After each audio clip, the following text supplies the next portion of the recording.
ne pas accepter d'être dans une situation d'échec, ne pas accepter de ne pas être pris, ne pas accepter de ne pas jouer. Là, à 12 ans, il était incroyable, ou à 13 ans, il était incroyable, ou à 15 ans, on s'est dit, la question c'était, est-ce qu'il va être en équipe nationale ou est-ce qu'il va juste être un joueur extraordinaire de Division 1? C'était ça la question. Et au final, il joue en 5e division. Parce que le caractère n'a pas rencontré en fait le don. Un caractère, ça se forge. Un mental, ça se forge. Une discipline, une manière de vivre, une éthique de travail, ça se forge. Et tout ça, c'est des choses qui s'apprennent. Et donc, le caractère, il faut le faire grandir, le faire évoluer. Le match que tu fais le dimanche, même si c'est 5 minutes, tu le prépares à partir du lundi, tu vois. Et nous, c'est quelque chose qu'on recherche beaucoup, on en parle beaucoup. En interne, dans le comité de direction, on veut vraiment des joueurs qui...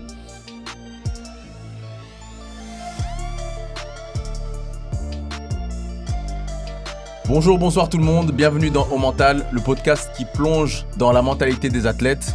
Donc aujourd'hui, on va pas parler à un athlète, mais une personne qui les connaît très bien parce qu'il est directeur sportif de la RAL. Donc il va nous expliquer un petit peu en quoi ça consiste. David Verwilgen. David, comment tu vas ? Ça va, hein. C'est un plaisir pour moi d'être avec vous, de partager ce moment d'échange et cette discussion.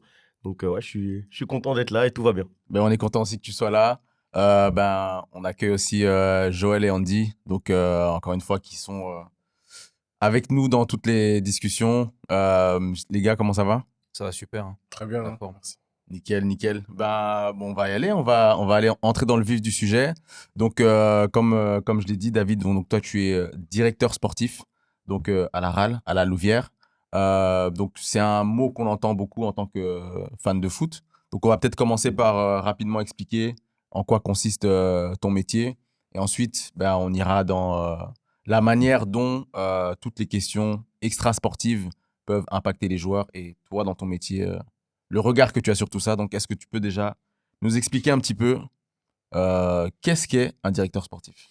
Bon, d'abord, il faut savoir que dans le foot, les titres ne représentent pas la même chose dans tous les clubs. Donc, un directeur sportif dans un club ne fait pas la même chose qu'un directeur sportif dans un autre club. Chaque club met un peu derrière ce nom-là différentes choses. Il y a les directeurs sportifs qui vont être très impliqués dans tout ce qui est tactique, dans la gestion même des entraînements, etc. Dans mon cas, c'est pas vraiment ça, puisque je suis ni ancien joueur, ni ancien entraîneur ou quoi que ce soit. Donc moi, en fait, à la base, je viens du business du foot, je vais dire plutôt. C'est-à-dire, j'ai été agent pendant 7 ans avant de devenir directeur sportif à la RAL depuis 2020. Et donc, mon travail principal, c'est d'abord tout ce qui concerne les mouvements de joueurs, je vais dire, recrutement ou sortie de joueurs, donc transfert, entrant, sortant. Après, à côté de ça, vu ma formation, puisque moi, je suis ingénieur de formation, j'ai la partie aussi technologie, en fait, du club dont je m'occupe. Tout ce qui est gestion des données, tout ce qui concerne les logiciels qu'on a aussi au club, la technologie aussi matérielle, je vais dire, donc les caméras automatisées, etc. Donc ça aussi, c'est quelque chose qui est dans mon giron, dans ma description de fonction. Et puis après, évidemment, il y a la partie plutôt team management, gestion d'équipe, être proche des joueurs, etc. Donc là aussi, je suis proche de l'équipe première de manière générale. Et puis donc dans la partie recrutement, c'est pas uniquement pour l'équipe première. Donc je gère en fait tous les scouts, donc tous les observateurs, que ce soit au niveau de l'équipe première, on a 4 personnes qui travaillent pour le recrutement. Au niveau des jeunes, on a 8 personnes. Et puis au niveau des dames aussi, on a 2 personnes qui travaillent au niveau du recrutement. Et donc là, ils sont aussi sous mon giron. Donc voilà, c'est principalement du recrutement, mais aussi la technologie. Et puis après, la gestion des données, etc. Tout ce qui est data, on en parle beaucoup maintenant. Et puis après, oui, la partie, je veux dire team management, ouais. Gérer un peu les problèmes du groupe. On va revenir sur toutes ces questions. Je me suis rendu compte que j'ai oublié de poser la question qui est censée être la première question qu'on pose à chaque invité. Donc, on va la refaire. Selon toi, c'est quoi ta définition d'un champion ? La définition d'un champion, pour moi, c'est d'abord quelqu'un qui est très résilient. Parce que ce qu'on oublie souvent et ce qu'on voit pas souvent, en fait, c'est que derrière un sportif, derrière une vie de sportif, il y a en fait beaucoup de déceptions, beaucoup d'échecs qu'il faut gérer. Et donc, pour moi, la résilience, c'est ce qui définit le mieux, en fait, quelqu'un qui est un sportif de haut niveau ou champion, peu importe. Mais en tout cas, c'est vraiment, pour moi, c'est la résilience. Et c'est celui qui est capable, en fait, de se dépasser, de se relever à tout moment. Donc, peu importe les circonstances, peu importe les difficultés, peu importe les problèmes par lesquels il peut passer, qui est toujours capable, en fait, de se relever. Et ça, c'est la résilience. Et pour moi, c'est vraiment ça, la définition du champion. C'est celui qui est toujours capable de se relever, d'aller plus loin, de faire plus, malgré les difficultés, malgré les problèmes par lesquels il peut passer, que ce soit des problèmes sportifs ou extrasportifs, mais qui peut toujours se relever et continuer à avancer. Euh, j'ai le sentiment que ce mot résilience est vraiment important dans ta vision bah ouais, des athlètes avec qui tu travailles, parce que tu me l'as cité quand on se parlait en préparation de l'interview, et que tu m'as dit donc c'est un point que tu recherches un petit peu chez les sportifs. Et si je me trompe pas, tu m'as dit que tu cherchais des profils qui sont passés par certaines difficultés, qui prouvent qu'ils ont cette résilience. Est-ce que tu peux me parler un petit peu de comment tu fais pour justement bah, déceler ça et quel impact ça a sur le choix que tu vas avoir dans un recrutement? Ouais. En fait, le contexte de ça, en fait, c'est d'abord que c'est vrai qu'il y a un projet qui est assez intéressant chez nous. Et quand on voit le projet de l'extérieur, on pourrait croire qu'il y a énormément de budget pour recruter les joueurs, mais ce n'est pas vraiment le cas. Et donc, en fait, quand on est dans une situation où on doit recruter des bons joueurs, des joueurs avec une bonne qualité, mais avec un budget qui est assez serré, du coup, en fait, on se retrouve souvent devant des joueurs qui ont un parcours qui peut être cabossé, qui ont un parcours qui est parfois atypique.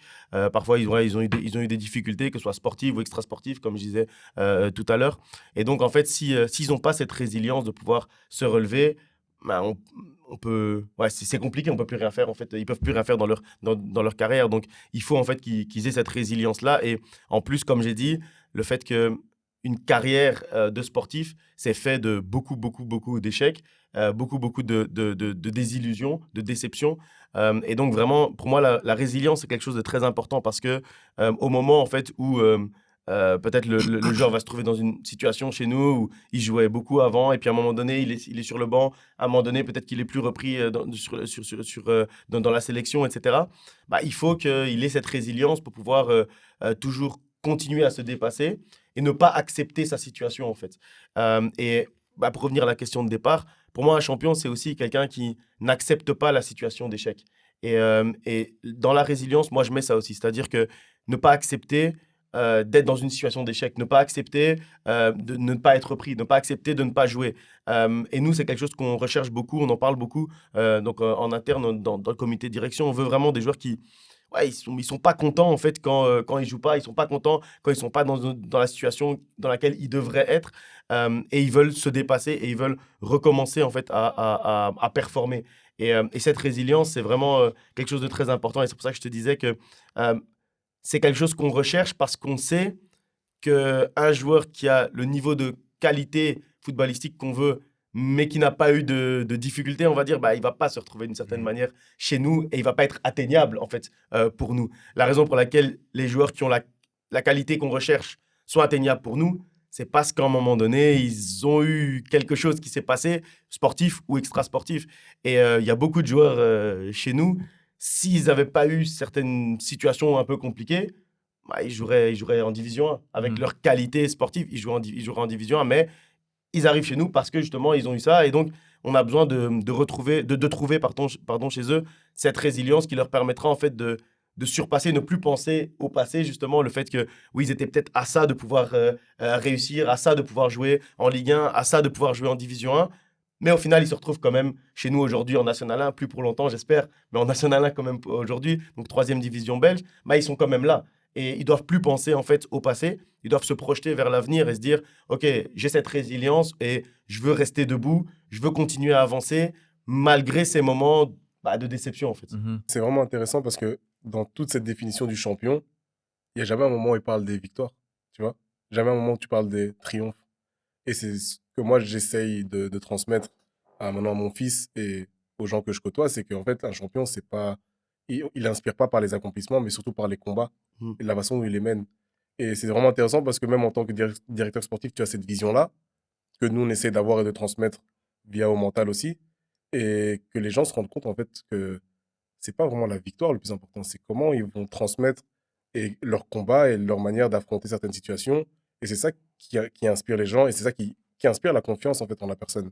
Et c'est juste c'est vraiment intéressant comment tu l'as abordé parce que c'est dans tout ce que tu as dit, il n'y a pas une fois où tu as dit c'est quelqu'un qui gagne. Même Non, pas. non, Mhm. pour moi, Peut-être c'est que. clair. Et notre président, donc au club, il dit souvent la manière est aussi importante que le résultat. En fait, la manière dont tu Mhm. vas y arriver, comment est-ce que tu vas te battre, comment est-ce que tu vas combattre, c'est aussi important en fait de ce que tu vas accomplir aussi. Mhm. Ouais. Et enfin, il y a deux choses sur lesquelles je voudrais rebondir. La première, donc tu parles de ces joueurs justement qui sont atteignables pour vous parce que ils ont certes de grandes qualités, mais ils ont eu un parcours compliqué, comme tu l'as dit. En regardant ça, parce que tu as même parlé du fait de ne pas avoir ces regrets, de se dire j'aurais pu, j'aurais pu, j'aurais pu. En regardant ça, est-ce qu'il y a un moment où vous vous dites ces profils-là, donc ils devront être gérés d'une certaine manière au niveau, entre guillemets, psychologique, dans le sens où ben, il y a peut-être ces regrets derrière eux, il y a peut-être le fait qu'à un moment, ils vont se dire, je suis censé jouer plus haut que ça, etc. Est-ce que vous y pensez et comment vous vous préparez justement à gérer ces aspects-là? Mais je crois que ça commence dès le début, ça commence dans les premières discussions en fait qu'on a avec les joueurs où on est clair avec eux et on leur dit ok aujourd'hui tes qualités ne sont pas des qualités bon là jusqu'à présent pour jouer en troisième division belge mais aujourd'hui on est peut-être la meilleure opportunité pour toi pour pouvoir te relancer et continuer à avancer et je crois que la transparence l'honnêteté aussi c'est quelque chose de très important dès le début avec ces profils-là parce que souvent, on leur a beaucoup menti dans le passé et ils trouvent beaucoup des gens en fait qui vont, leur dire que du bien, d'eux. Mais parfois, il faut les mettre aussi devant leurs responsabilités dans le sens où, hem, tout ce qui nous arrive, on a toujours une part de responsabilité aussi Mhm. dans ce qui nous arrive. Il faut pas toujours remettre en fait tout sur le contexte, sur l'environnement, sur ceux C'est qui étaient clair. autour de nous, sur les gens, sur ceux qu'on a rencontrés et cetera. À la fin, on a toujours quand même une part de responsabilité et je crois que l'honnêteté, c'est une des clés en fait, dans la gestion, de ce genre de profil, de joueurs et cetera, de sportifs. C'est vraiment, oui, l'honnêteté, la transparence, être clair avec eux dès le début et leur dire: «OK, nous, on n'est pas les meilleurs payeurs, mais on va tout faire pour que tu puisses en fait, arriver là où tu devais arriver et accomplir ce que tu devais accomplir et être celui que tu devais être». Donc et cette transparence-là et l'envie aussi de travailler avec eux, l'envie de travailler, de faire grandir, d'avancer, je crois que c'est aussi quelque chose de très important. Est-ce qu'il y a déjà des moments où tu as vu justement que ben, ces profils-là qui, comme tu le dis, auraient pu ou auraient dû jouer plus haut, se retrouvent dans une situation où justement c'est difficile à gérer, le fait de leur faire accepter le stade où ils en sont. Est-ce que c'est des situations que tu as pu voir et justement où toi, vu que tu es directeur sportif et donc très proche des joueurs, tu as dû intervenir pour ben, leur permettre de, je ne vais pas dire d'accepter la situation parce que tu veux les pousser à aller plus haut, mais allez, comment les conscientiser de l'étape dans laquelle ils sont qui leur permettra d'être propulsés plus haut. Ouais. Oui, oui, ça arrive régulièrement et en fait, il y a énormément de joueurs du coup, avec lesquels on discute et puis ça se fait peut-être, 1 année plus tard ou 6 mois plus tard ou 10 mois plus tard. Parce qu'en fait, parfois, il faut que quand on leur dit quelque chose, il faut qu'ils aussi les joueurs se rendent compte eux-mêmes. Donc parfois, tu commences une discussion et cetera, on avance et puis à un certain moment, il veut pas faire le déclic de se dire: «Je vais jouer en troisième division belge» Mhm. et donc du coup, ça prend du temps et puis après, à un moment donné, il nous rappelle, il nous dit: «OK, j'ai compris ce que vous m'aviez dit avant. Je suis prêt maintenant à prendre le défi. Je suis prêt maintenant à relever le défi et à travailler et qu'on travaille ensemble pour que je puisse, atteindre le niveau que je devais atteindre» et donc je dirais que c'est plutôt, avant. Maintenant, au quotidien, bah, on a une équipe. Nous, on a, un directeur technique aussi, qui travaille avec les joueurs, qui parle beaucoup aussi avec les joueurs et on a un staff aussi qui permet en fait aux joueurs de pouvoir échanger sur ce genre de points. Et si, bah, je veux dire, s'il y a des réprimandes, s'il faut recadrer, etc., là, c'est un peu moins mon rôle. C'est plus ceux qui sont plus proches du stade, du terrain, de la partie technique, je veux dire, que ce soit le directeur technique ou alors le staff vraiment sportif. C'est plutôt eux qui s'occupent de ce genre de choses. Moi, c'est plutôt en amont, en fait, D'accord. avant que le joueur arrive.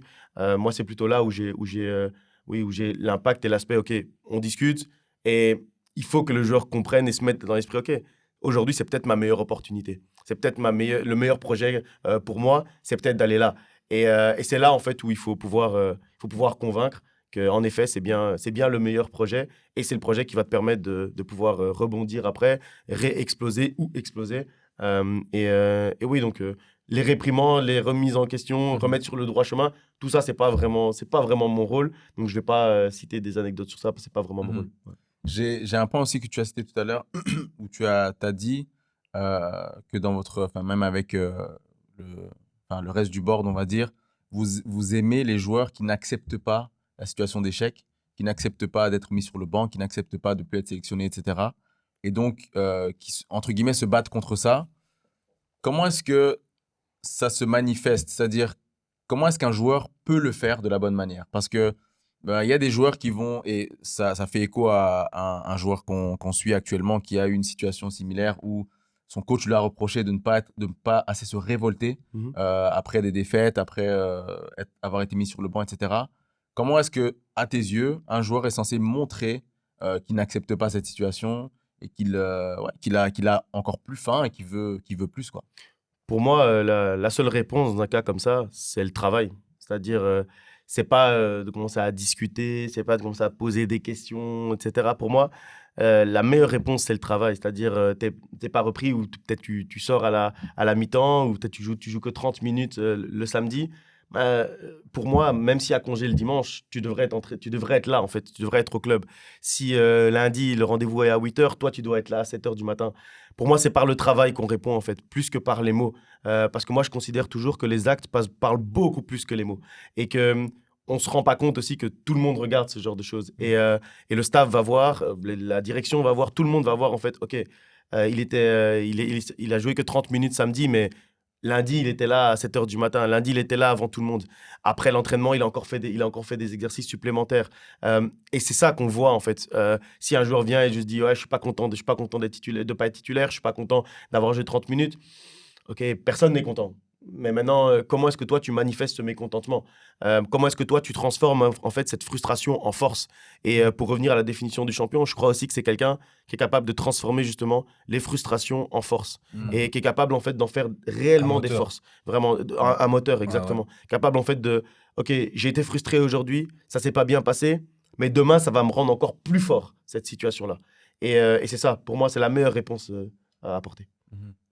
Mais c'est vraiment pile, hein, on va dire, ce que, allez, le cas qu'on connaît, Exactement. entre guillemets, avec le joueur qu'on suit, quoi. Ouais, parce qu'en fait, l'idée, c'est pas de se muer dans ta frustration. Parce qu'en soi, quand tu n'es pas titulaire, c'est les petits détails qui comptent. Un entraînement, c'est peut-être la préparation du match. Le match que tu fais le dimanche, même si c'est 5 minutes, tu le prépares à partir du lundi, tu vois. Mais le lundi, si tu n'es pas déjà dans la bonne mentalité de OK, je vais arriver au match en étant révolté et le peu de minutes qu'on va me donner, je vais y aller comme un mort de faim parce que je sais que je dois prouver des choses et qu'il y a des détails que je dois peut-être corriger ou que j'ai vraiment qu'une seule chance parce qu'entre guillemets, quand tu n'es pas titulaire indiscutable, dans le football, je suis désolé, on te donne pas les mêmes chances que les titulaires, tu vois. Mais donc, si ta mentalité n'est pas bonne dès le départ, c'est très difficile d'y aller et de changer le chip au moment où le coach te donne l'opportunité. Et c'est ce que Patrick disait dans l'ancien podcast. La chance n'existe pas. C'est des opportunités pour lesquelles tu étais préparé, tu vois. Et c'est ça le plus important. Et moi, dans ma carrière, je l'ai vécu des moments où j'étais aussi frustré, où dans ma personnalité d'introverti, je me suis dit, OK, c'était peut-être pas le bon moment pour parler au coach. Je vais travailler, travailler, travailler. Et puis au moment où il me donne l'opportunité, ben, peut-être que je marque un goal. Et c'est vrai que les gens ils vont se dire, ah, il était chanceux. Mais en fait, ils savaient pas que je m'entraînais de 7h du matin jusqu'à 18h juste pour avoir cette opportunité-là. Mm. Et le pire, c'est que et ce qui est difficile à accepter en tant que footballeur et en tant qu'athlète, c'est que même en faisant ça, tu n'es peut-être pas sûr d'avoir l'opportunité. Et si tu la saisis bien, tu n'es peut-être pas sûr d'avoir une seconde opportunité. Et un champion, c'est ça. C'est pouvoir accepter de courir sans avoir de promesse de Ouais. récompense. Mm. C'est ça En aussi fait, un ça champion. fait écho à ce que tu dis. En fait, c'est malgré la frustration continue, tu vois. Exactement. Tu vois, c'est vraiment ça. Exactement. Vraiment se dire, je le fais parce que c'est dans ma mentalité de le travailler pour ce que je mérite. Mm, Tu mm. vois? Vraiment ça.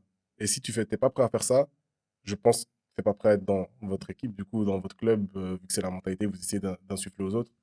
Et moi, je comprends totalement, en tout cas. Et Joël, tu parlais tout à l'heure, enfin, tu as parlé de transformer sa frustration, enfin, d'en faire un moteur.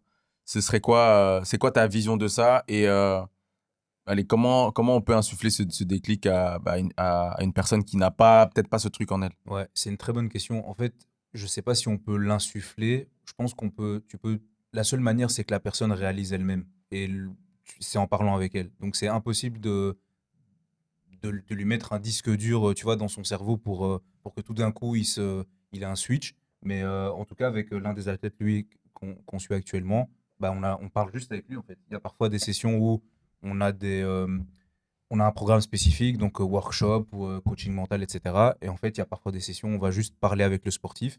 Et la plupart du temps, dans un premier temps, ce qui va se passer, c'est qu'il va y avoir cette phase où il va trouver des excuses. Ouais, mais parce qu'en fait, c'est parce que c'est pas de ma faute, c'est à cause du coach. Et en fait, c'est parce que on a perdu le match, mais l'équipe, etc., etc. Et cetera. Et en fait, c'est juste en parlant avec le sportif qu'à un moment donné, il y a une réalisation, mais ça vient de lui. Donc, et c'est vraiment ça c'est marrant parce qu'on a le cas actuellement. Mhm. Et c'est vraiment ce sportif, il nous a dit clairement que sa frustration se transformait en passivité, en fait. Donc, quand il est frustré, Détachement, ouais. ouais, c'est vrai, vraiment une forme de détachement et de passivité sur le terrain à l'entraînement. Et il faut vraiment enfin là, on est en train de bosser avec lui pour que vraiment il ait ce switch en mode, en fait, c'est pas ce que je mérite. Je m'entraîne pas 5 jours par semaine pour ça. Enfin, en plus, il étudie en même temps, etc. Donc, tous les sacrifices qui sont faits, je mérite pas ça. Je mérite d'être titulaire indiscutable, je mérite de marquer des buts, etc., etc. Et donc, c'est tout simplement en parlant avec le sportif que tu peux lui faire réaliser, mais malheureusement, on n'a pas de recette, tu vois, il n'y a pas de baguette magique et il n'y a que la personne qui peut vraiment prendre conscience de tout En ça. fait, Tu tu dois guider, tu vois. On guide, vois. Ouais, mais à un moment, il y a des personnes qu'on peut pas sauver. Il ouais, faut d'abord qu'elle ait envie de se sauver c'est elle-même. exactement ça. Et moi, j'ai connu des cas, et je pense, tu as sûrement connu des cas en tant que directeur sportif, où allez, tu as peut-être eu 10 discussions avec une personne, tu t'es dit, aujourd'hui c'est la bonne, et une semaine après, il refait la même chose, ou Ouais, pire. Mm, Et à mm, ce mm. moment-là, tu te dis, bon, en vérité, voilà. Mais l'évolution est possible. Les ouais, bien changements sûr, sont L'évolution est possibles. bien possible. Moi, sûr, bien sûr. j'ai beaucoup d'exemples chez nous au club de joueurs. Bah oui, comme je disais, les joueurs, parfois, ils arrivent chez nous un peu blessés, un peu cabossés, etc. Donc voilà, ils n'ont pas eu difficile, ils ont pas eu facile. Mais je vois des évolutions de saison en saison. Parfois, la deuxième saison est complètement différente de Ouais, la ouais. première. Et je vois vraiment, j'ai vraiment beaucoup de cas où des joueurs qui sont vraiment révélés, qui aujourd'hui sont vraiment impliqués dans leur métier, ont vraiment cette mentalité en fait Ouais. de pouvoir réussir, de pouvoir grandir, de pouvoir performer. Et elles sont vraiment concentrées en fait sur leur métier. Et c'est d'abord leur prise de conscience Bien et c'est sûr. également le travail de l'environnement Ouais. aussi qui est autour d'eux, l'atmosphère qui est créée autour d'eux, l'atmosphère de travail, etc. Je pense que c'est des choses qui jouent, Ouais. mais je suis d'accord avec toi, c'est que ça vient d'abord d'une décision Mhm. personnelle. Ça Ouais. vient d'abord de quelque chose de personnel, de se dire, je mérite pas ça en fait, mon Ouais, ouais. talent mérite pas ça, mes Mhm. qualités méritent pas ça. Avec les qualités que j'ai et ce que j'ai déjà fait dans le football depuis que je suis... Parce que le foot, il commence à 5 ans, 5 donc ans, Ouais, ouais. ouais. avec peut-être les 15 ans que j'ai déjà fait dans le foot et tout ce que j'ai déjà sacrifié, que mes parents ont sacrifié, etc., on mérite pas ça, on Mhm. mérite ça. pas d'être là aujourd'hui et il faut qu'on puisse faire plus.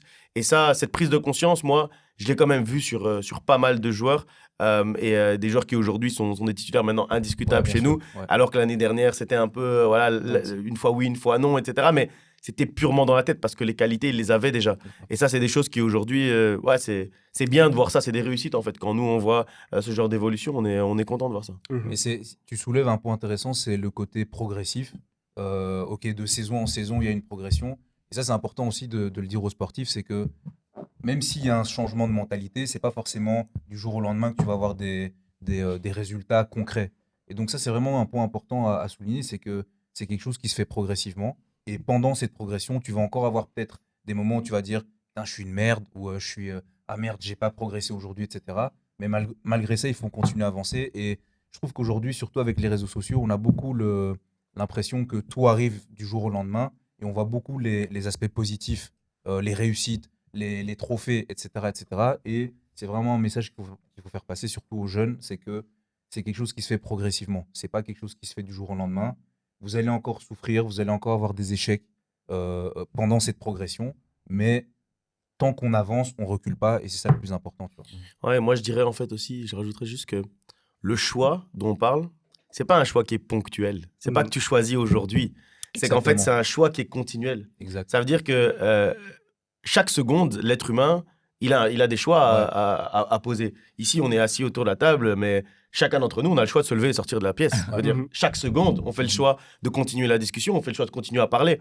Et ben, c'est la même chose, en fait, pour le choix du sportif qui se dit, il faut maintenant faire quelque chose de mieux, de différent, de plus.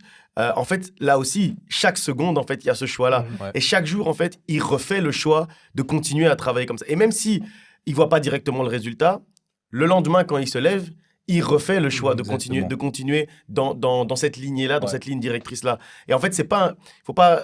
En fait, justement, quand on pense que c'est un choix qui est ponctuel, c'est là où on fait l'erreur de se dire, ouais, mais ok, j'ai fait le choix, mais il n'y a pas encore de résultat, donc je reviens à mes anciennes habitudes, parce que de toute façon, ça n'a pas fonctionné. Ouais.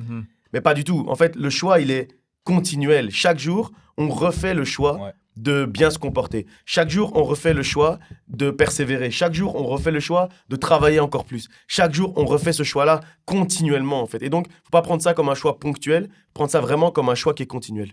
Et répétitif. Ouais. Exactement. Donc c'est vraiment quelque chose qui doit sembler ancré dans la mentalité de la personne et Mhm. qui se manifeste tous les jours, quoi.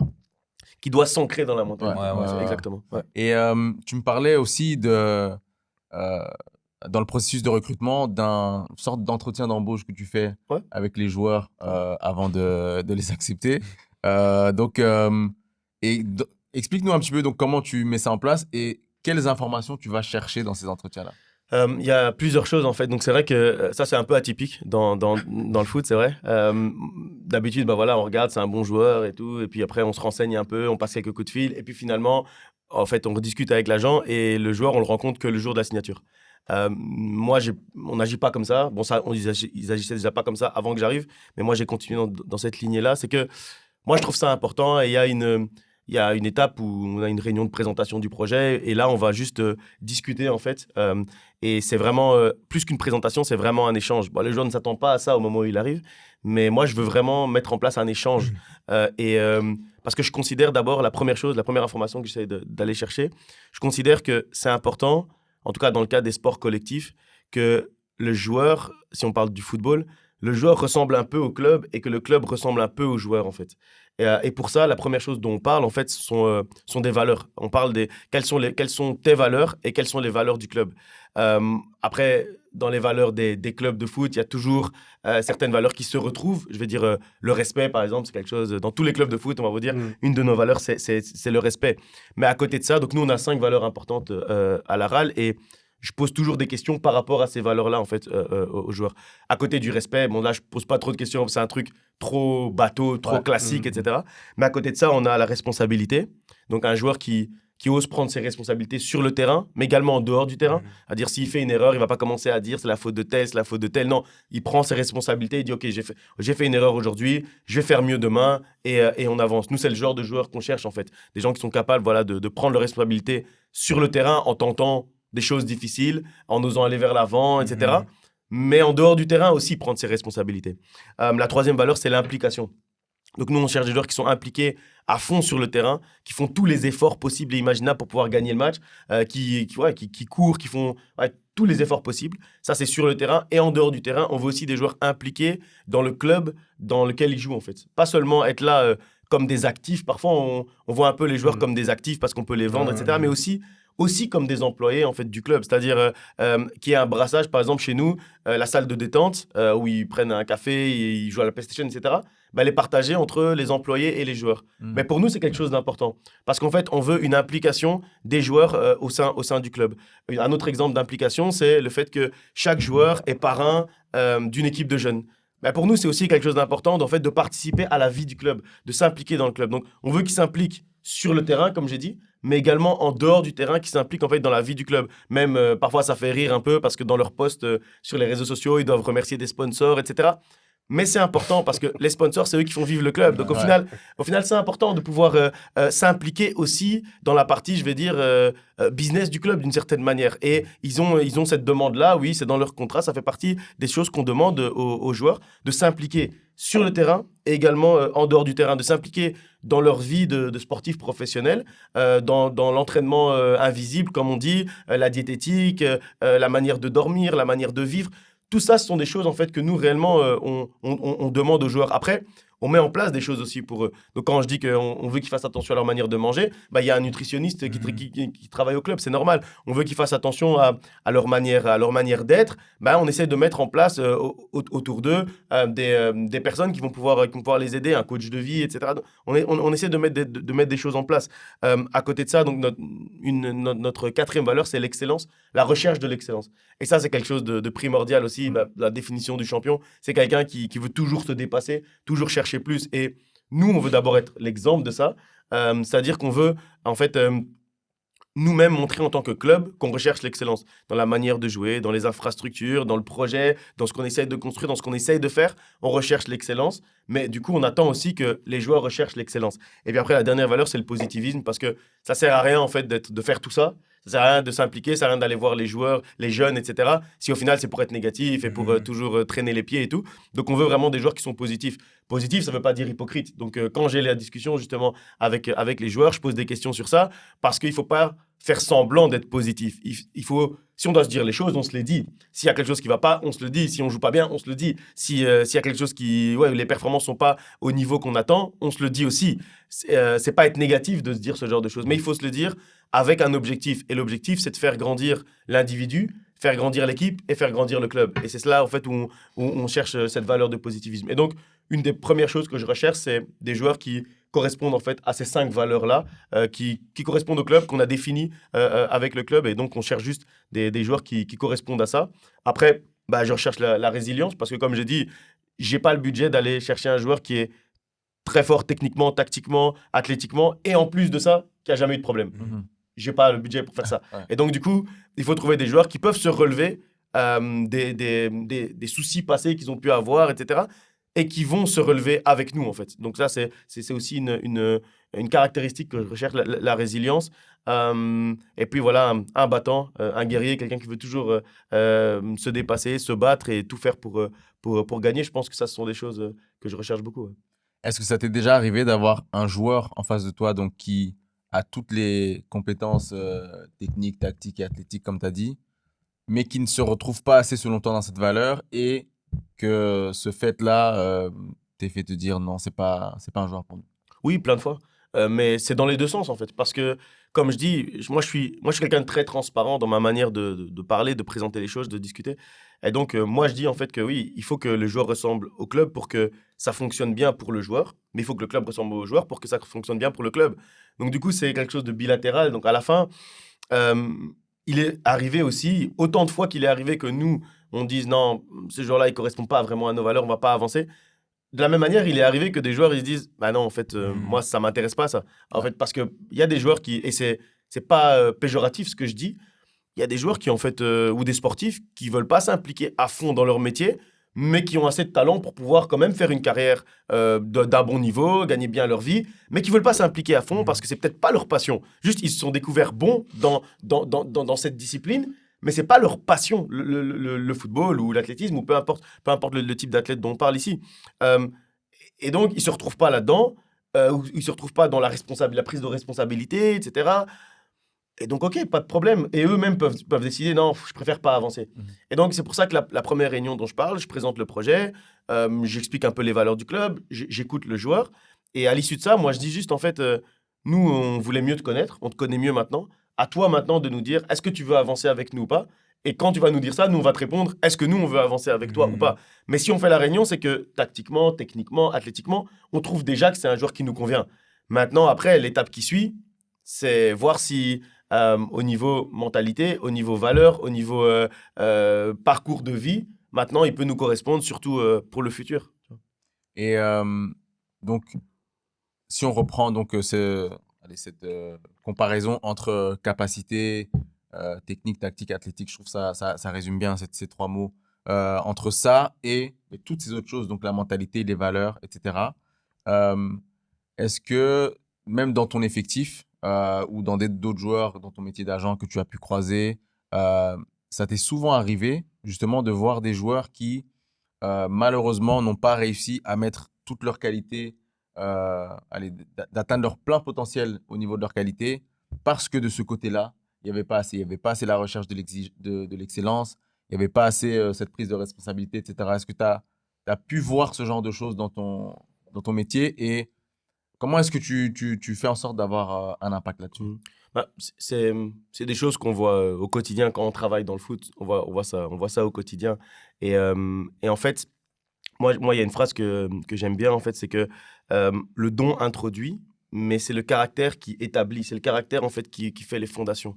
Et le don, en fait, et ça, en fait, c'est quelque chose d'intéressant parce que le don, c'est quelque chose qu'on voit à 10 ans, à 11 ans d'un joueur. Mais ceux qu'on voit parfois les plus forts, avec le plus de dons, le plus de talent, à 11 ans, 12 ans, 13 ans, ça les a introduits dans le milieu du foot ou dans le milieu du sport, si on regarde un peu plus large. Mais ça va pas les établir, ça va pas leur permettre d'avoir une carrière, ça va pas leur permettre d'avoir des fondations solides après pour continuer en fait à avancer et à se développer. Et oui, enfin, les exemples, on va pas commencer à citer les noms parce que c'est pas vraiment bien pour pour ces personnes, pour ces athlètes, mais c'est clair, nous tous autour de la table et ceux qui écoutent aussi, ils ont des noms en tête d'un joueur, on se dit waouh, là à 12 ans il était incroyable, ou à 13 ans il était incroyable, ou à 15 ans on s'est dit, la question c'était est-ce qu'il va être en équipe nationale ou est-ce qu'il va juste être un joueur extraordinaire de Division 1? C'était ça la question. Et au final, il joue en 5e division. Parce que le caractère n'a pas rencontré en fait le don. Ouais. Et il faut que le don qui a introduit dans ce domaine, dans cette discipline sportive, il faut qu'après le caractère puisse vraiment l'établir. Et le caractère, c'est quelque chose qui se forge. C'est pas quelque chose avec lequel on ne naît pas avec le même caractère avec lequel on va mourir. Un caractère, ça se forge. Un mental, ça se forge. Une discipline, une manière de vivre, une éthique de travail, ça se forge. Et tout ça, c'est des choses qui s'apprennent. Et donc, le caractère, il faut le faire grandir, le faire évoluer pour qu'il puisse réellement avoir des fondations, mettre des fondations solides par rapport à la carrière de sportif de haut niveau. Et donc cet exemple-là que tu donnes, bah, bien sûr, qu'on connaît tous, ce jeune 10, 11, 12 ans qui est incroyable et qui n'arrive pas à son plein potentiel, entre guillemets. Toi, par rapport aux jeunes qui sont chez vous, enfin, quand je dis toi, c'est toi et bien sûr votre staff, par rapport aux jeunes qui sont chez vous, comment est-ce que vous faites pour prévenir ces choses-là? C'est-à-dire que vous avez sûrement vu passer ou encore actuellement ce que vous considérez comme des grandes pépites. Il y a sûrement dans un coin de vos têtes de se dire, ben, il ne faudrait pas que ça soit lui, cette personne dont on parle. Mm. Qu'est-ce que vous essayez d'avoir comme conversation, que ce soit avec lui, que ce soit avec les parents? Quel cadre, quelle protection vous essayez de mettre sur ces jeunes-là pour qu'ils puissent, on va dire, le plus possible éviter d'être ce genre de joueur? Je pense qu'il y a plein de choses qu'on peut faire. Il y a plein de discussions qu'on peut avoir. Mais à la fin, comme on l'a dit tout à l'heure il y a quelques minutes, ça reste la décision du sportif.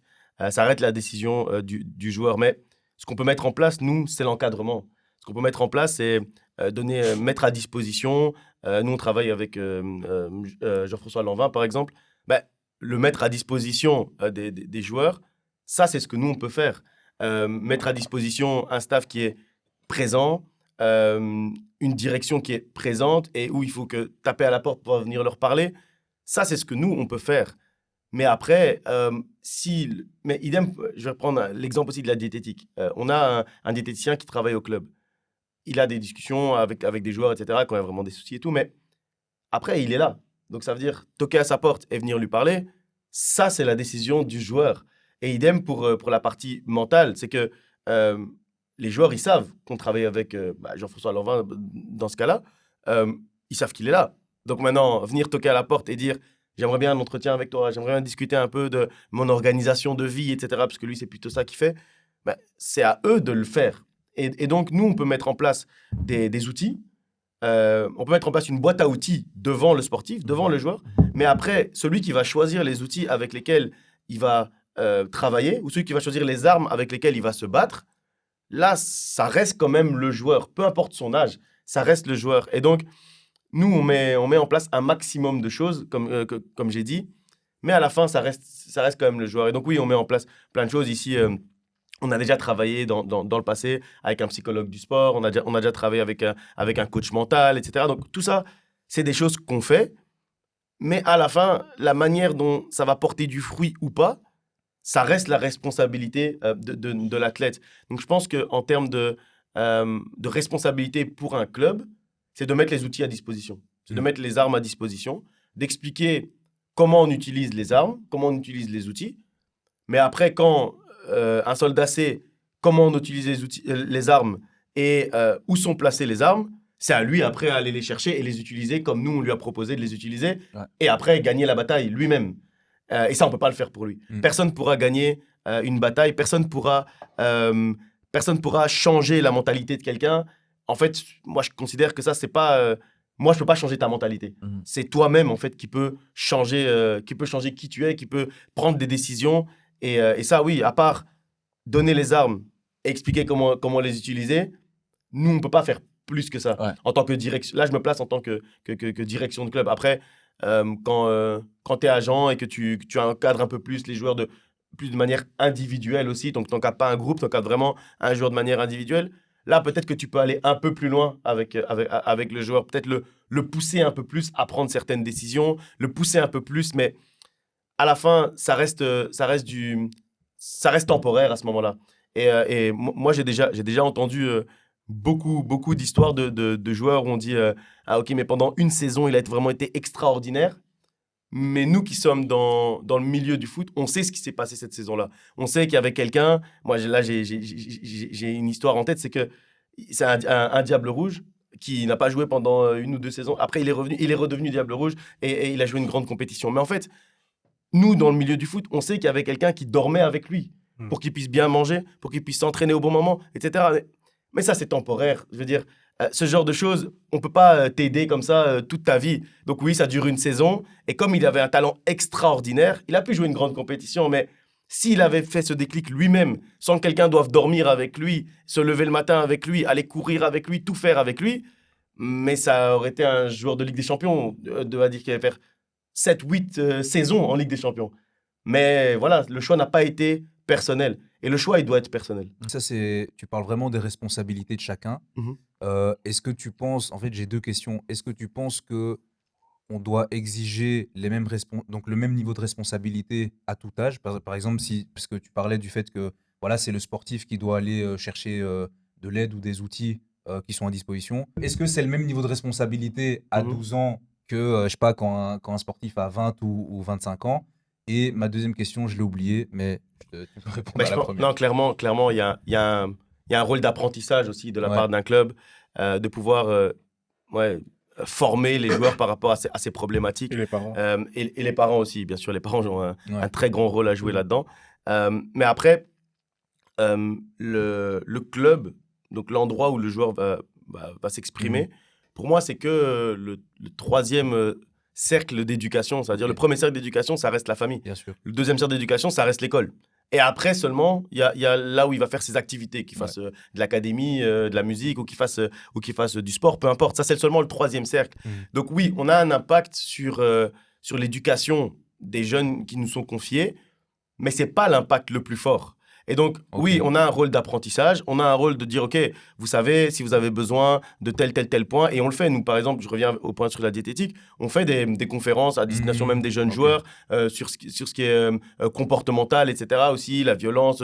On fait des conférences sur ça, mais ce n'est pas des conférences obligatoires, par exemple. Bien sûr. Donc, après, c'est les parents qui doivent inscrire, parce que dans le cas de gamins de 9, 10 ans, 11 ans, ce n'est pas eux qui vont s'inscrire, c'est les parents qui doivent inscrire. Mais il y a quand même, malgré tout, ce choix-là qui reste. Parce que, comme je disais, même au plus jeune âge, à chaque seconde, on a un choix à poser. Et donc, si tu veux parler avec un gamin de 10 ans, mais qu'il n'a pas envie de t'écouter, il ne va quand même pas t'écouter. Même s'il a 10, 15, 20 ans, s'il ne veut pas t'écouter, il ne va quand même pas t'écouter. Mais c'est vrai que pour les plus jeunes, je suis d'accord avec toi, puisque c'était un peu une question rhétorique, puisque tu sais que oui, évidemment, c'est pas le même niveau de responsabilité. Ouais, mais c'est clair. Non, c'est clair. C'est pas le même niveau de responsabilité. Il y a une partie d'apprentissage, évidemment. Il y a une partie de faire grandir. Et ça, c'est un rôle, évidemment, en tant que club de football, aussi de pas seulement former des sportifs, mais former aussi des hommes ou des femmes, du coup, dans le cas du sport féminin. Mais voilà, former des adultes accomplis. On fait partie aussi, en fait, de cette formation d'adultes accomplis, matures. Mais on n'est que le troisième cercle. Bien Donc, sûr. on ne peut pas non plus prendre toutes les responsabilités. Ce qui ne se fait pas à la maison, je ne crois pas qu'un club de sport en général soit capable de l'apporter à un enfant. Ça peut arriver, il y a des exceptions, etc. Mais je ne crois pas que ça doit être le rôle en fait, d'un club de sport de prendre la place de l'éducation des parents ou de l'éducation même de l'école. Sauf si, évidemment, dans le club de foot, il y a aussi une école. Ça, c'est autre chose, comme en France, avec les centres de formation. Ça, c'est encore différent. Mais tu vois, en fait, Je reviens juste sur l'exemple du joueur que tu as cité, que je connais, et je sais même la personne qui dormait avec. Mhm. Mais en fait, c'est juste que c'est le parfait exemple qui démontre que dans la vie, et dans le football et dans le sport en général, tu peux pas tricher. Tu peux pas tricher parce qu'en fait, si tu triches, ça te rattrape un jour ou l'autre, tu C'est vois. clair. Donc, soit tu as vraiment la mentalité et tu dures sur le long terme, soit tu fais 1 an ou 2 si vraiment, et aujourd'hui, je pense dans le football moderne, c'est même impossible avec toutes les exigences physiques, techniques et tactiques et mentales du coup. Mais c'est vraiment le pur exemple. Et bon, moi, je connais cet exemple comme toi. Et tricher, c'est impossible. Ah, Vraiment, c'est tôt clair. ou tard, ça te rattrape. Et c'est ce que je disais la dernière fois, parce que j'étais aussi parti à l'Union, j'ai fait un passage. Il y en a un qui m'a posé la question, est-ce que tu n'aurais pas voulu parfois tronquer tes valeurs pour la réussite? Et je lui ai dit, bah non, parce Mhm. qu'en fait, ça m'aurait rattrapé. Bien sûr. C'est Et clair. ma définition, c'est pas mon sport qui me définit, c'est l'être humain, entre guillemets. Mhm. Donc, Je suis- c'est. Tu? Non, mais vas-y, continue. Non, toi, Je vais... Non, je suis pas. Enfin, en tout cas, en parlant du cas de ce joueur, je suis pas entièrement d'accord parce que je sais pas si on doit exiger de tout le monde d'avoir le même niveau de responsabilité. Et du coup, là, je pense que l'idée, c'était de compenser le manque de responsabilité par quelqu'un qui l'accompagne tout le temps, si j'ai bien compris. Ouais, mais Ouais, c'est mais pas une mauvaise chose en soi Ouais, d'avoir c'est mis ça. ça en place. Ok. Mais je pense que mon point, c'est plutôt que ce processus ou cette méthode qui a été employée, c'était peut-être une bonne méthode. Mhm. Mais ça aurait dû peut-être créer un déclic Ok, je Ouais. comprends. et qui aurait permis après aux joueurs d'être autonomes Ouais. sur ça. Ouais. Et donc c'est ça le point, c'est que c'est pas possible qu'à un moment donné, quelqu'un sacrifie sa vie pendant 10 ans, pendant les Ouais, 10 ans de c'est carrière ça. du Mhm. joueur, Ouais, ouais. pour vivre avec Ouais. lui, pour que ça se Ouais. passe bien. C'est pas possible. Ouais. Mhm. Mais oui, une année, c'était peut-être très bien, c'était peut-être le moment qu'il fallait, le temps qu'il fallait. Mais il fallait qu'après, il y ait le déclic individuel qui suive, en fait. Mhm. Et c'est peut-être ce qui a manqué Ouais, dans tu ce peux, cas-là. tu peux Après, pas moi, je connais sauver pas tous quelqu'un les qui veut pas détails, mais sauver. voilà. Ouais. Tu sauves pas quelqu'un qui veut pas sauver. Ouais, c'est ce que tu as À un dit. moment, Bien sûr. tu tires la corde et vraiment, c'est sa responsabilité, quoi. Tu as parlé tout à l'heure du fait que vous avez travaillé avec coach mental, psychologue du sport. Là, du coup, Jean-François Lanvin, bon, tu as qualifié un petit peu comme coach de vie. Ouais, c'est ça. Qu'est-ce qui a motivé le fait de mettre ces choses en place? Enfin, je sais pas si ça a été mis en place quand toi tu es arrivé ou que c'était déjà mis en place, mais qu'est-ce qui a motivé le fait de se dire, ben, on va engager coach mental, psychologue du sport, par exemple? Euh, oui, ça s'est passé quand j'étais là. Je sais pas si avant que j'arrive, je sais pas si c'était déjà le cas, mais c'était pas non plus à mon initiative. C'était plutôt donc on a eu une mission de un mois et demi la saison dernière avec un psychologue du sport, coach mental. Et en fait, c'était juste que on sentait il y avait quelque chose à faire par rapport à ça. On sentait qu'il y avait des moments dans les matchs où on dirait que les joueurs lâchaient un peu, où on commençait par exemple très très bien les matchs, et puis on était la meilleure équipe sur le terrain, et puis 20 minutes plus tard, on était comme perdus. Ou les deuxièmes mi-temps, si il y avait que la première mi-temps l'année dernière, je crois qu'on était premier du championnat avec énormément de points d'avance. Mais la deuxième mi-temps, chaque fois, après la mi-temps, parfois ça se passait pas bien, etc. Et donc, en discutant juste ensemble, on s'est dit, mais quelle solution on peut trouver? On a cherché plein d'autres solutions. Ça peut être technique, tactique, plein d'autres solutions. Mais aussi, on a aussi abordé en fait cette partie sur la partie psychologie du sport et coach mental. Et donc, c'était ça. Le déclencheur, ça a été les performances. Ça a été les performances sur le terrain. On ne savait pas expliquer le pourquoi. Et donc, on a essayé de mettre en place des choses, notamment cette partie-là sur la partie mentale. Et ça a relativement bien fonctionné parce qu'après, on a pu redresser la barre. Euh, et oui, c'est ça. Je pense que ça a été vraiment le déclencheur. Maintenant, je pense que d'une manière générale, cette année, par exemple, il n'y a pas eu de problème pour qu'on se dise on va demander à Jean-François de venir travailler avec nous. C'est juste qu'on s'est dit il faut un accompagnement plus sur le long terme. Et donc, lui, en fait, son travail, il travaille d'abord avec le staff. Et puis après, il a commencé à travailler aussi avec certains joueurs. Et il est là, donc les joueurs ont aussi accès à lui. Mais c'était juste en fait qu'on voulait quelque chose de pérenne. Et en discutant avec lui, on s'est dit que c'était la bonne personne pour pouvoir en fait mettre en place quelque chose de pérenne qui va durer et qui va permettre en fait d'être dans un climat dans un climat de victoire en fait et qui va nous permettre d'enchaîner les victoires. Euh, et voilà, donc là c'était vraiment la première fois, c'était un peu une mission pompier parce qu'il y avait un problème à résoudre. Mais cette année-ci, on a commencé dès le début de l'année, donc dès la préparation, il était là, dès juillet. Et là, on a voulu vraiment mettre en place quelque chose de pérenne. et avoir une méthodologie, je vais dire, sur la partie aussi coaching individuel, que ce soit le staff ou les joueurs. Donc, ouais, c'est ça. Sans citer de nom, bien sûr, est-ce que tu as pu voir sur certains joueurs une différence, même si c'est des points de détail, parce que tu cites voilà, ces deuxièmes mi-temps qui sont beaucoup moins bonnes que la première, donc sûrement que vous avez dû identifier des joueurs qui chutent fortement en termes d'énergie, en termes de concentration. Ça peut être d'autres situations, mais est-ce qu'il y a un changement que tu as pu euh, observer sur certains joueurs, sur certains points qui posaient problème Bah, sur la mission pompier dont je parle de l'année dernière, là, c'était vraiment plutôt. C'était pas individuel. Donc là, c'était vraiment collectif. Donc, c'est des exercices collectifs, des workshops, un peu Mhm. comme tu as mentionné tout à l'heure. C'était plutôt collectif, en fait, cohésion de groupe, etc. Discuter sur, OK, bah, il a posé des questions aussi du style, qu'est-ce qui se passe, en fait, à la mi-temps? Qu'est-ce qui se passe après la mi-temps? Pourquoi il y a cette baisse, etc. Et c'était une émulation positive, un échange. Ils se sont, comme on aime bien dire dans le foot, dit les choses. Et donc, ça leur a permis de pouvoir échanger sur pas mal de choses, des exercices et tout. Et au final, ça a été positif. Et donc, oui, je vais pas dire que pour un joueur bien précis, j'ai vu un changement d'attitude et tout, parce que là, c'était vraiment une mission sur le collectif plutôt Ouais. que sur l'individu. Par contre, pour cette saison, vraiment, le travail de Jean-François, il est vraiment très intéressant, que ce soit sur le staff, que ce soit également sur les joueurs. Et là, on voit vraiment une évolution. Mais lui, comme j'ai dit, c'est plutôt lui-même, quand on lui demande de se définir, il dit il veut pas qu'on l'appelle coach mental, etc. Parce qu'il travaille sur l'organisation de vie, en fait. Mhm. Et il dit que si on est bien organisé en dehors du terrain, on sera aussi focus et bien organisé et carré sur le terrain. Et donc, il travaille avec certains joueurs comme ça. Et vraiment, je vois des belles évolutions sur ça. Donc, c'est très intéressant. Mettre de la qualité de vie à Ouais, côté. ouais, Il aime bien dire ça. ouais, Mettre c'est de la ça. qualité dans sa vie à côté. Exactement, exactement. Bah ouais, toi, tu l'as bien connu, donc Ouais, ouais, je ouais. pense que tu peux clairement témoigner de ses qualités et on le salue au passage. Ouais. Est-ce qu'il y a un autre point que tu voulais aborder, peut-être qu'on n'a pas parcouru pendant cette discussion, pendant ce podcast? Je dirais que dans mon travail de recrutement, ben ça revient souvent, en fait, toutes ces discussions, que ce soit au niveau des valeurs, au niveau des qualités mentales qu'on recherche. C'est des choses qui reviennent régulièrement et auxquelles je crois qu'il faut faire attention à ça. Je pense que c'est pas juste un athlète qui réussit, c'est pas juste une histoire de qualité technique, tactique, athlétique. C'est pas juste ça. Et je crois qu'il faut aussi s'intéresser à l'homme qui est, ou à la femme, si c'est le sport féminin, à l'homme ou à la femme derrière l'athlète, en fait. Et quand on s'intéresse aussi à l'homme ou à la femme, à la personne, en fait, derrière l'athlète, là, on découvre d'autres choses, en fait. Et on découvre d'autres points sur lesquels on peut appuyer.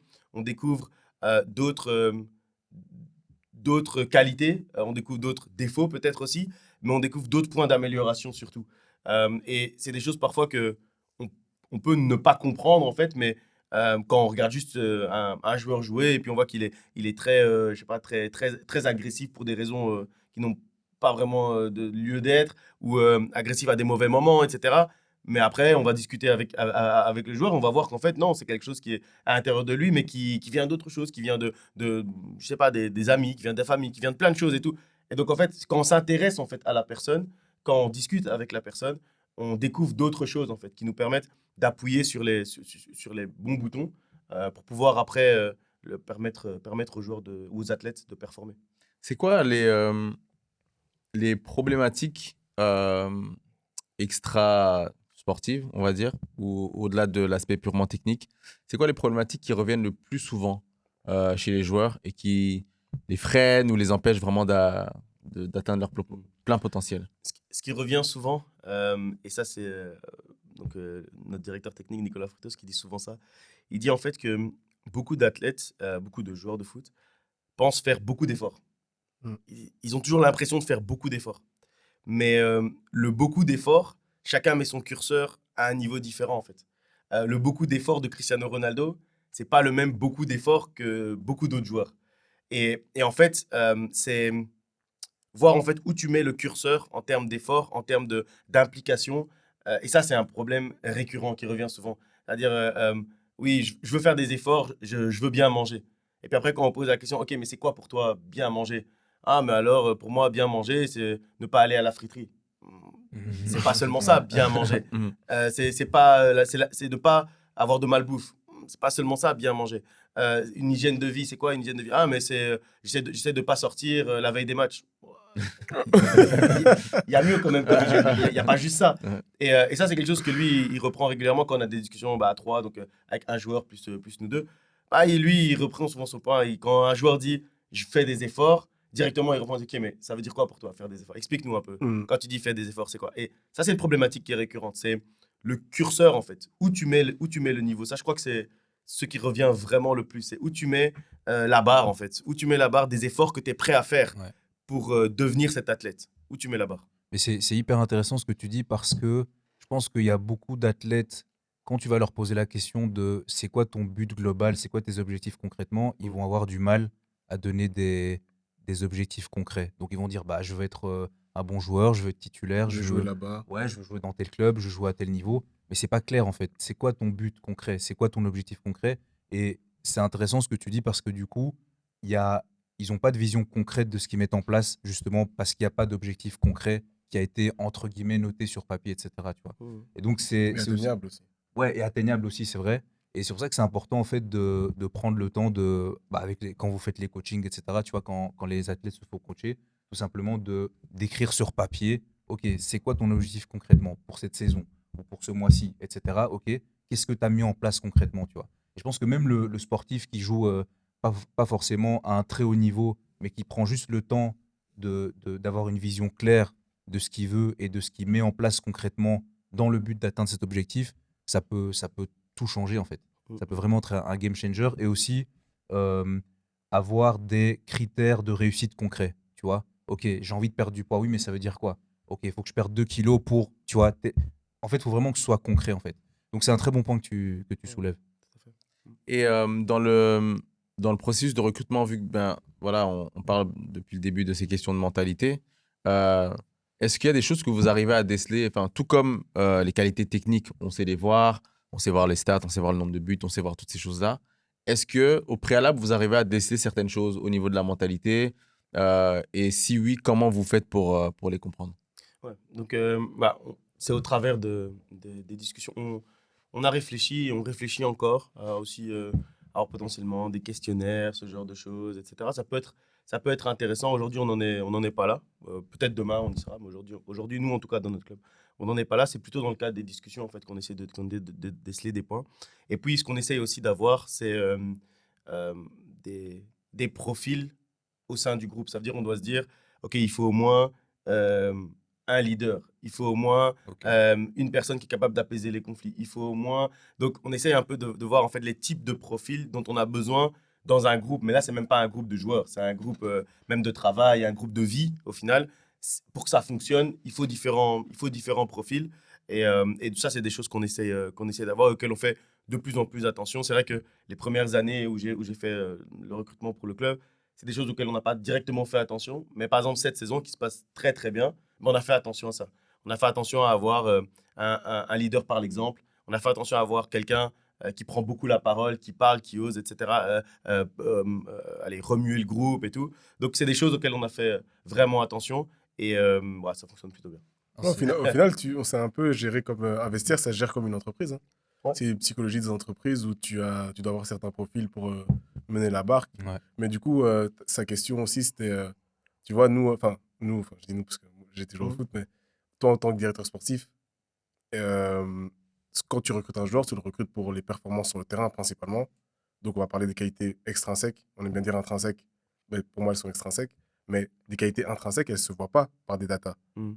Euh, et comment, en fait, on peut limiter les risques d'un transfert, parce qu'il y a beaucoup d'argent en jeu, sur des qualités extrinsèques, en sachant l'importance du mental et du profil psychologique dans les performances d'un joueur, en fait. Ouais.